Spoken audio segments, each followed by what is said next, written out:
morning, ladies and gentlemen. On behalf of the Professor of Military Science, Lieutenant Colonel LT Richter, and the Corps of Cadets, I would like to welcome you to the 2020 Legion Battalion Spring Commissioning Ceremony for Cadet Taylor Richter. Would you please stand for the playing of the national anthem?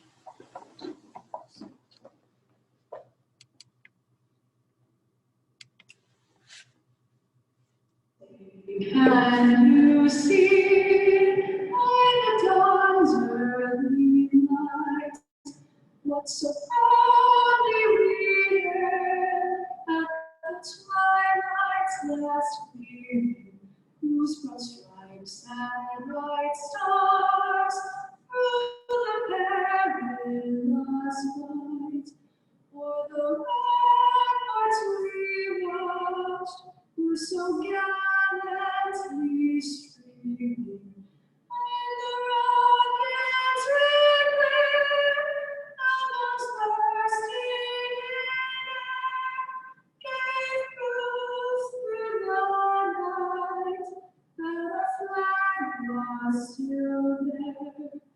Oh, say does that star-spangled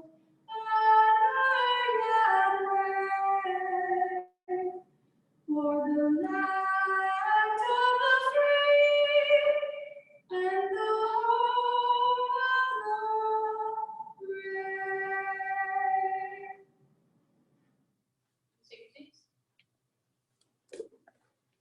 This medicine honor presented the Professor of Military Science at Johns Hopkins University, Lieutenant Colonel LT Richter.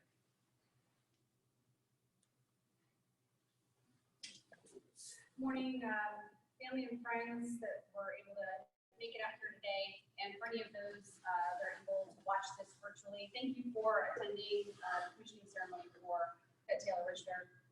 Also, thank you to Lieutenant General Brian Fenton for being this year's spring commissioning ceremony guest speaker, to Dean Beverly Wendland for all of your support for our ROTC program. Thank you to the everybody else who helped make these ceremonies quite possible. So I'm sure you probably thought this day would never come, and then in like COVID, that we would definitely never have an in-person ceremony. But here we are, and we're going to take a quick moment to talk about Taylor here. So Taylor, I've been in the program with me at least for the last 2 years, and but my first interaction with him was an email that really said, "Hey, ma'am, look what I did over the summer." And he was working on his pilot license. And then it was, "Hey, ma'am, I want to go into the Baltimore Police Department. Can I start the academy? Can I start working there?" And then it's, "Hey, ma'am, look, I got my drone pilot license." So it's always something new. He's always finding a new way to invent himself. And that's always awesome, because you should always strive to find something new, find what you enjoy, right? And then looking for new ways to reinvent yourself. So, and he took all those things that he learned on the civilian side, and then he helped try to incorporate those even within our program. So his first, in the fall semester, he was my PAO for the vets. And that was really kind of one of the first times that we tried expanding our footprint via social media. We really helped put that together, and took some amazing photographs. They came in a little bit late, but they were amazing photographs nonetheless. And they helped us with some of our other publications to really kind of show the community what we do, and how we are the best organization that we are on Hopkins and all the other campuses. And then in the fall semester, once he got his drone pilot license, he would bring out his little quadcopter, fly it around, and took some amazing photographs and video footage that really kind of put us to the next level when it came to highlighting what we do in a field training environment. So kudos to you for really kind of setting that bar a little bit higher every time. So over the last year, you've probably heard me say, along with all of other peers, kind of nag about a few things, being in the right place, the right time, the right uniform, the right attitude, never be wrong. And I still firmly believe that, and he was always in the right place, the right time, with the right attitude. Always asking who else and what else, and I think I just talked to you about how we did that, right? what else can I do myself? What else can I do in the organization? And who else? Who can I share this with? Who else can I bring into the fold in this conversation? Who did those things exceptionally well? And then finally, controlling those things that we can control. Controlling our attitude. I rarely saw him without a smile on his face. Controlling that attitude, controlling his spirit, controlling his fitness, controlling his academics, trying to get things out of the way so that we free up additional time for RTC or those extracurricular activities we do so much, right? So in a few short minutes, like I said, we're going to hear some sage advice from some senior leaders. Before that, I'm going to read a few notes from Dean Beverly Wendland. So Dean Wendland is Dean for the Prager School of Art and Science at Johns Hopkins. She's the one where the RTC falls under for all of our administrative support, and she is a major supporter of our program. And we simply could not do what we do without her support. So every year in the spring, she does attend our commissioning ceremony, but it is privileged to be here. But she did want to extend her well wishes and all of you right now. So hello, on behalf of the Prager School of Arts and Sciences and the entire Johns Hopkins University, I would like to congratulate members of the ROTC J Battalion. You're truly amazing, and I am proud of each and every one of you. I also want to acknowledge Brigadier General John Evans, Brigadier General Antonio Manera, and Colonel Trevor Hill. I know that you have been instrumental in seeing that our cadets are well trained and more resilient than ever in leading our nation's soldiers. So thank you. Every year, and what's become one of my favorite events, I host a special commissioning dinner with graduating cadets to recognize their achievements and to honor their commitment and upcoming sacrifices for our nation. I am so very disappointed that due to COVID-19, I am unable to meet you, our remarkable cadets, in person. Your hard work and dedication is so inspiring, so please know that you're in my thoughts and that I'm with you in spirit. And to all of our 2020 cadets, you contribute to the greatness of the United States of America. Your love of country and your fellow Americans is truly unsurpassed. You're willing to sacrifice everything to protect the foundational values and principles of our nation. We can never repay you, but we can honor and thank you. And on this most special commissioning day, know that on behalf of Americans everywhere, we send you our gratitude, our honor, and our undying respect. Sincerely, Dean Beverly Wendland. Now we're listening to some commission comments from our senior members.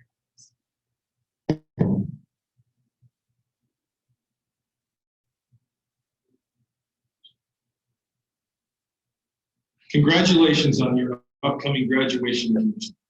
This is a huge milestone in your lives, and also the beginning of you joining our ranks. Welcome. We need each of you ready to lead the world's finest and most lethal force. I regret that I'm not able to give you this message in person, and that this year commencement and commissioning will be different. Celebrating your achievement differently shouldn't diminish what you've accomplished here, nor tarnish the pride you should feel. What I would offer to you is a single touch point you can always return to, no matter where you may find yourself in life. Tough times don't last, tough people do. With that said, the circumstances that you find yourself in now won't last forever. To build this resilience, train hard, and train often. Train your body to operate under duress, your mind to remain calm in chaos, and your heart to endure hardship. In a short time, you will have the privilege of leading our nation's men and women, and they will look to you as a steady hand at their helm. Serve them well. I'm incredibly proud of you. Congratulations on graduation and commission, and I will see you out in the field. Congratulations, and thank you for making the decision to join the best team in the world and be part of something bigger than yourself. I want to thank your parents for raising such fine young men and women who have answered the nation's call to service. If you don't remember anything else I said today, I want you to remember two things: people first and winning matters. People first is a philosophy. I believe you take care of your people, your soldiers, your families, and your civilians, and you create a command climate where everyone takes care of each other and treats everyone with dignity and respect. You will have a great cohesive team to win on any battle. And winning matters in the Army is an attitude. When we send the Army somewhere, we don't go to try hard, we don't go to participate, we go to win. That's what the American people expect, and that's what you will do. And that's why winning matters. We are very proud of you. Stay healthy, stay safe, people first, winning matters, and we remain Army strong. My name is Spud, and I'm an American soldier. Commissioned as an armor officer through Montana State University ROTC in 1982, go Bobcats. I'm honored to be the 17th Commanding General of the United States Army's Training and Doctrine Committee. And the pursuit of victory starts here. What a great day to be a soldier. These young men and women in the audience today are the latest products of a century-old tradition of service to the nation. Let me join the chorus of voices offering congratulations to you and your loved ones. Addressing such a talented group of future leaders is true privilege. Thank you for taking your place in the long and distinguished line of graduates that have answered the call to serve. Welcome to the profession of arms, the most exclusive fraternity or sorority in the world. I was asked two questions of the soldiers and civilians that I meet. Why did you join, and why do you continue to serve? The U.S. Army is the greatest team ever assembled. Teamwork is why I joined the Army. This is America's Army. We all learn and grow together, and we are soldiers for life. I continue to serve because of the people. The Army is a people business, and the Army is not just about people, it is people. One of the fundamentals I have learned in over 40 years of service is this: high standards, positive outlook, and excellence are contagious. Whatever comes your way, remain calm in the storm and never waver. You're a leader now. Your soldiers are watching. It is your leadership that will help us accomplish our mission in the face of COVID-19 or any future adversary. I have no doubt that you will lead our nation through the challenges of the 21st century. You should feel privileged to wear the cloth of our great nation, the jersey of America's fighting team. Leave that jersey in a better place every day. Good luck to you all in your future endeavors. Godspeed, and may God bless these young leaders and our great nation. As I said when I started, my name is Funk, and I'm an American soldier. Thank you. Have a great day. Hello, and let me be among the first to congratulate you on this incredible day. I'm certain that this day is much different than the way you envisioned it, and I apologize that you can't be in a large audience among your friends and additional family members, but it makes it no less important. And I want to make sure that you understand that what you have undertaken, what you have achieved, is going to be important for our nation. You are going to swear an oath to the Constitution and the people that stand behind that, to do your duty, to protect our nation against all enemies, foreign and domestic. And right now, we face an unseen enemy. That's why we're conducting your commissioning ceremony in this way. But I know that you're up to the task. I know that you will take the training we've given you and that you will perform your duties thoughtfully and faithfully. I have faith and confidence in you, as do all of our senior Army leaders.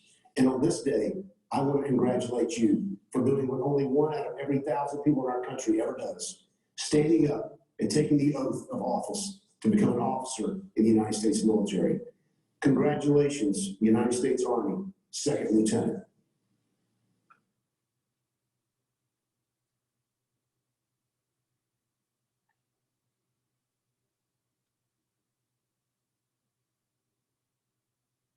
Aloha, everyone, especially to our soon-to-be commissioned officers and graduating seniors.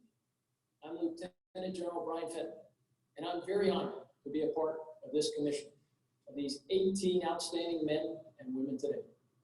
Thank you, Lieutenant Colonel Pfeiffer, for the chance to be here today, even virtually. I truly appreciate the invite and the privilege of being with you for this special day. And I'll start by welcoming and thanking all of our virtual guests today, anyone tuning into this. First, to the soon-to-be commissioned lieutenants, congratulations on a great day and all you've accomplished in your 4 years, and what I know will be a superb career ahead of you. Next to the faculty, the team here at Johns Hopkins that watches over this program, specifically Dean Beverly Wemmer. Thank you for all you and your team do for this battalion and and the cadre cadet team. To the battalion that brought you seniors here to this point, thank you, Lieutenant Colonel Piper, Master Sergeant Jason Stevens, and the 7-person team that you're part of for all you've done to guide and shepherd these seniors, cadets, and soon-to-be second lieutenants over the past 4 years. And very importantly, welcome to the family members of our soon-to-be commissioned second lieutenants. Thank you for tuning in, and congratulations on a great day. And the many ROTC and scholastic achievements you and your cadets have accomplished. You did it together. We know it's a team sport to make it thus far. Thanks as well in advance for giving us your family members to be part of our military. You entrust us with your sons and daughters, your brothers and sisters, your nieces and nephews to serve their country and be part of something much bigger than themselves, via protecting our nation, the Constitution, and our citizens. And we recognize that having your family members in our ranks is a tremendous responsibility. And I can assure you that this is not something that we take lightly. So thank you very much for lending them to us. And I don't want to forget to thank the folks who helped put this commissioning ceremony together. Thank you to everyone that made it possible, especially during this time of COVID. I know these type of events don't just happen. It's people behind and in front of the scenes with a lot of hard work and coordination that make it so. So thank you for all you did to make this special day possible. I'll now focus my remarks on the soon-to-be commissioned lieutenants. And in all my experiences with these type of events, the audience, especially these new soon-to-be lieutenants, rarely remember the guest speaker. I know I sure didn't when I was in your shoes over 33 years ago. So I'll do my best to follow the 3 B's. Be brilliant, be brief, and be gone. And I'll strive really hard on the brief and the gone parts. In that vein, there are only 3 things I want to offer the new lieutenants today. First, what your commissioning means. Second, give you a few tips for your new profession. And third, pass along a lesson that I picked up this day almost 33 years ago. So first, what does your commissioning mean? It means a couple things. When you raise your hand and take that oath, you immediately become part of something much bigger than yourself. You'll be in a position where the United States Army is going to entrust you with tremendous responsibility.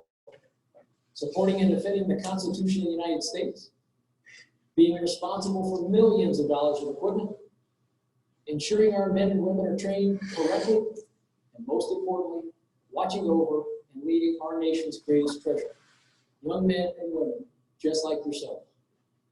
You will be charged with the care, training, and well-being of those young people. Numerous soldiers, non-commissioned officers, civilians, and ensuring they are ready to fight and win against our nation's adversaries, to include COVID, as we've just experienced. It's a tremendous responsibility, and one that will challenge and test you throughout your career, whether you serve for 4 years or 40. But make no mistake, you're ready.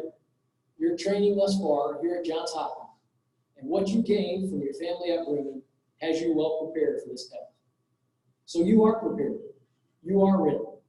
And trust me when I say this, as someone who began this journey 33 years ago this month, you will do great.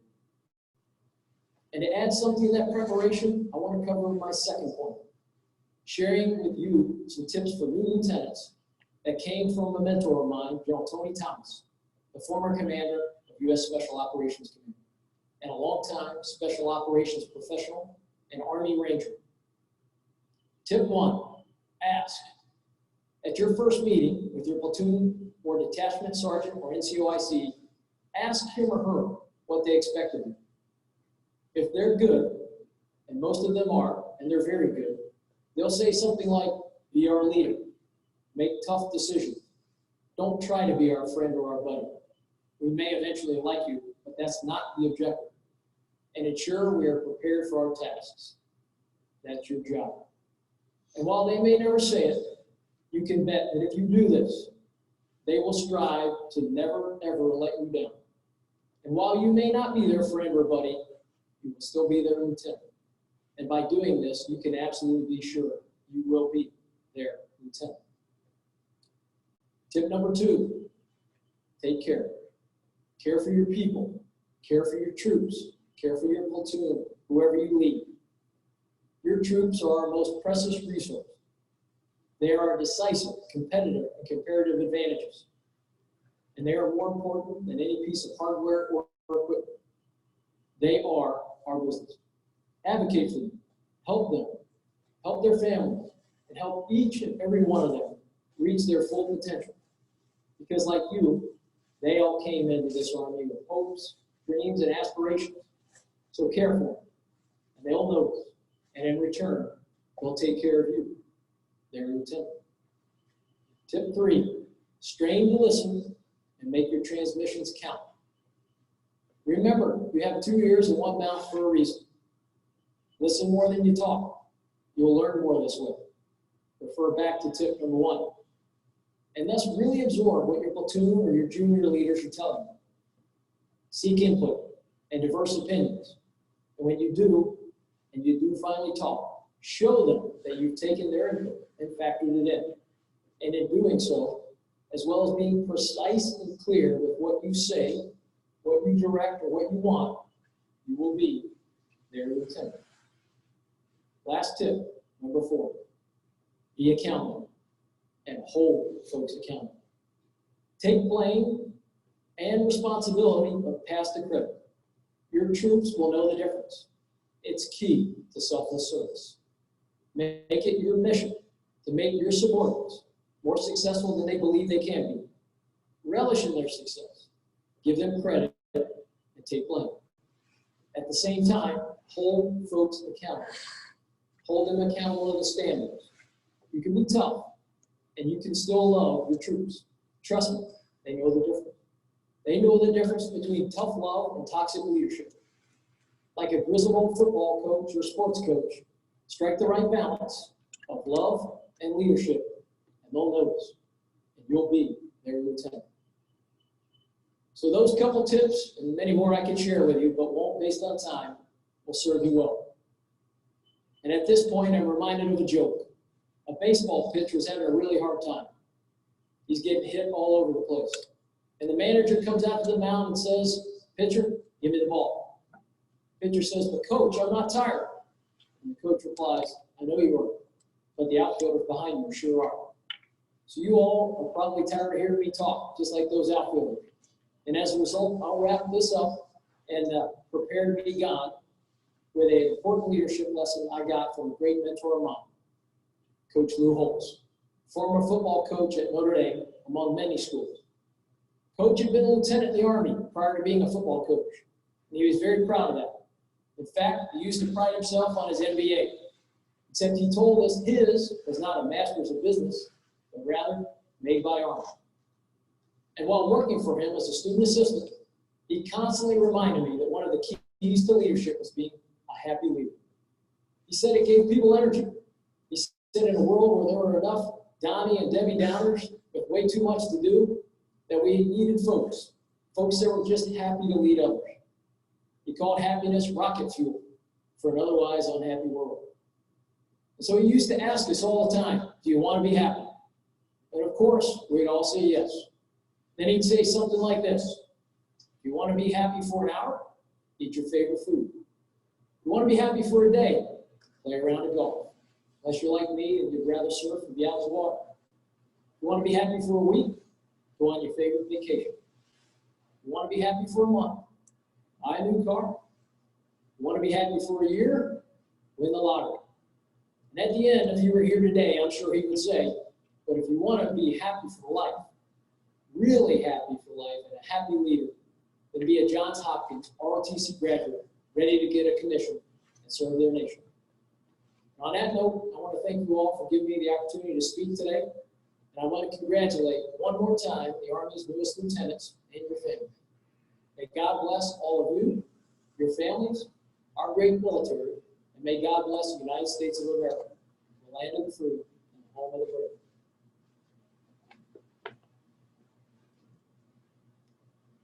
And we will now transition to the ceremony portion. I will consist of 4 parts. First, there's the swearing in the oath of office administered by Lieutenant Colonel Piper. Second, there's the pinning of the gold bars. These bars represent the rank of the officer and the honor of the recipient who was commissioned by the Congress of the United States. Third, the presentation of the commission certificate to the new second lieutenant. This certificate signifies not only a cadet's promotion to second lieutenant, but more so their status as an officer in the United States Army. And finally, the first salute. The first salute of the newly commissioned officer involving a silver dollar is a time-honored tradition dating back to pre-revolutionary times. It symbolically represents the respect due to the lieutenant's newly earned rank and position. The coin represents more than $1 in currency. To every new officer, it has a special meaning. It signifies the new officer's deep sense of gratitude for the knowledge enlisted soldiers, especially non-commissioned officers, have passed on to them during training. At this time, if Cadet Richter will please join Lieutenant Colonel Piper up front for the oath of office.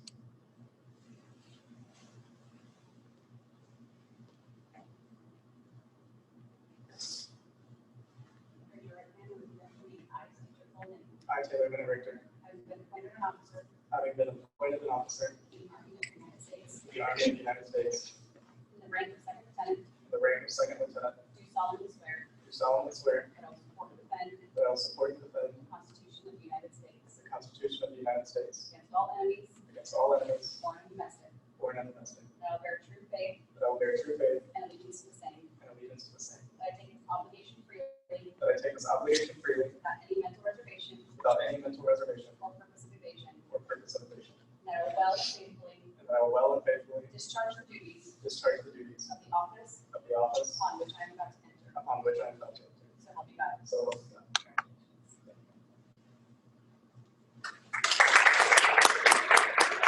Next, those who are going to pin the gold bars on the stage, and I will read his bio.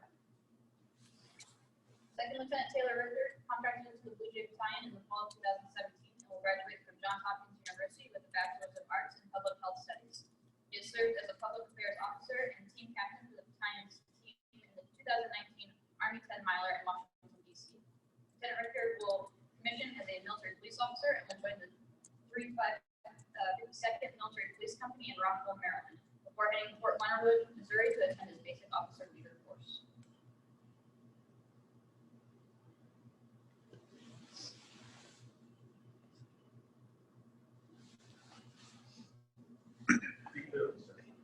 Okay.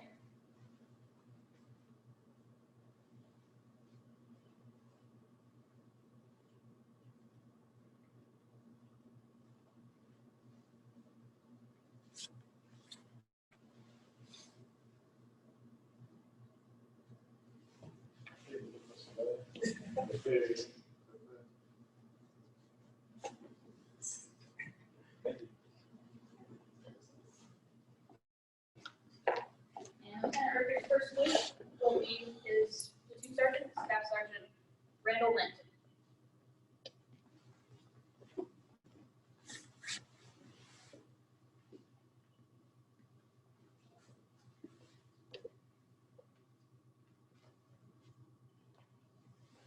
And where's now yours? Okay. Thank you, everyone. Specifically, Cadre. Thank you, Colonel Piper, for pushing us specifically in the fall training meetings when we didn't really know what was going on, getting us, pretty up to speed in a very short amount of time. And thank Captain Velasquez for always being super chill, but also everyone, if you somehow have this ability to be both super chill and have everyone in the battalion respect you incredibly. So I think that's very impressive. Thanks, Randall, for he's kind of been my pseudo platoon sergeant, or I guess rather I've been the pseudo platoon leader for the past 3 years in our unit. He's been a great mentor. Lieutenant Martin, thanks for bringing to walk my dog. Sergeant Stoller, thanks for always making sure everyone's humble in the battalion. You did a great job of that. Captain Rennick, thank you for all your stories about your war stories. They're always entertaining, especially when we're walking around campus 6 times. Everything else to do. Master Sergeant Stevens, somehow the first year you were here, I think I may have heard you say 2 words, and then after that, you were the funniest person in the battalion. So that was also very impressive. Thank you to my guests for coming. It means a lot. Thank you to my family, who I know is watching on Zoom. My mom's probably crying right now. I know you wanted to be here, but you live in Georgia. It's just not worth it. But I'm sure I'll see you soon.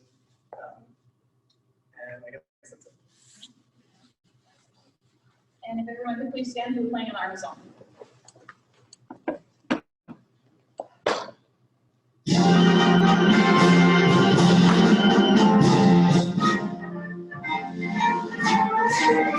March along, sing a song, in the army of the free. Down the way, down the road, up to victory. We're the army and proud of our day. We're the army and proud we proclaim. First to fight for the right and to build the nation's might. And we are free, will make us strong. Round the hall we have done fighting till the battle's won. And we are free, will make us strong. And it's my day, the army's on its way. Down off the gates of the storm. Wherever we go, you will always know that we are free, will make us strong.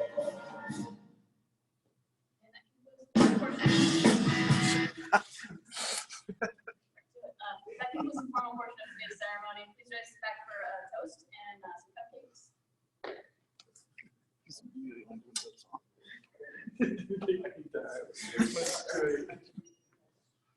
Any other words to the Army song? Better learn it. It's catchy though.